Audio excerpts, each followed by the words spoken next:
Doctor, ఈ కృత్రిమ మేధస్సుకు మరియు వైద్య రంగానికి అసలు సంబంధం ఏంటి? ఈ కృత్రిమ మేధస్సు ఏంటంటే నేను చెప్పినట్టుగా చాలా ఇంపార్టెంట్ ఫంక్షన్స్ చేస్తూ ఉంటుంది. ముఖ్యంగా ఏంటంటే రీజనింగ్ అంటే ఏంటంటే ఒక పని ఎందుకు జరుగుతోంది, ఆ పని జరగపోవటానికి కారణాలు ఏంటి, జరగటానికి కారణాలు ఏంటి, అవి ఎందుకు వచ్చింది అనేది వై అనే క్వశ్చన్కి మనకి ఆన్సర్స్ రీజనింగ్లో తెలుస్తూ ఉంటుంది.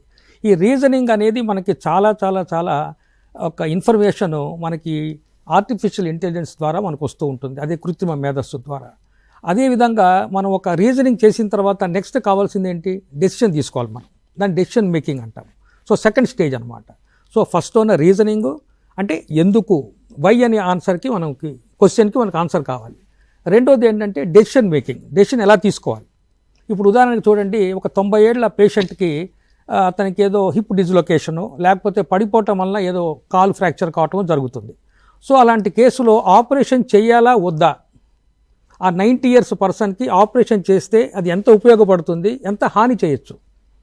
ఇప్పుడు 30 ఏళ్ల వాడికి ఆపరేషన్ చేయడానికి ఒక 90 ఇయర్స్ వాడికి చేయడానికి చాలా డిఫరెన్స్ ఉంటుంది. అది చేయటం వల్ల వాడికి నష్టం జరుగుతుందా, ఉన్న లైఫ్ కూడా ఇంకా తగ్గిపోయే అవకాశం ఉందా, వాడికి ఏమైనా హాని జరుగుతుందా, ఇలాంటివన్నీ డెసిషన్ మేకింగ్లో కూడా మనకి ఆర్టిఫిషియల్ ఇంటెలిజెన్స్ చాలా ఉపయోగపడుతూ ఉంటుంది. అంటే డాటా ఇంటర్ప్రిటేషన్ ద్వారా ఇప్పుడు 90 ఇయర్స్ ఓల్డ్ వాళ్ళకి అనేక దేశాల్లో అనేక ప్రాంతాల్లో అనేక ప్రాబ్లమ్స్తో చేసిన వాళ్ళు ఎలా ఉంటున్నారు, వాళ్ళకి ఆరోగ్యంగా ఉంటున్నారా లేదా, ఈ యొక్క ఇంటర్ప్రిటేషన్ ద్వారా మనకి డెసిషన్ మేకింగ్కి చాలా ఉపయోగపడుతుంది. మూడో పాయింట్ ఏంటంటే ప్రాబ్లమ్ సాల్వింగ్, అంటే ఒక సమస్యని పరిష్కరించడం. ఇప్పుడు ఒక సమస్యని పరిష్కరించేటప్పుడు అనేక విధానాలు ఉంటాయి, అనేక మెథడ్స్ ఉంటాయి, అనేక మెథడాలజీస్ ఉంటాయి. సో ఆ సమస్యని మనం ఎలా అటాక్ చేయాలి, how to combat that problem. So వీటికి కూడా మనకు చాలా ఇది ఉపయోగపడుతుంది.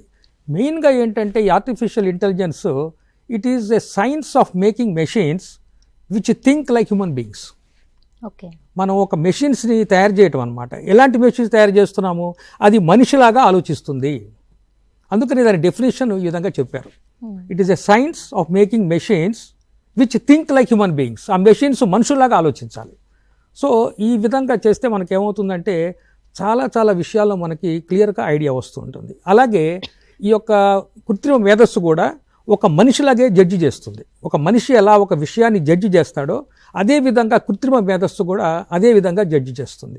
తర్వాత అదే కాకుండా కృత్రిమ మేధస్సు ఇట్ రికగ్నైజెస్ ది ప్యాటర్న్స్ని కూడా అది రికగ్నైజ్ చేయగలుగుతుంది.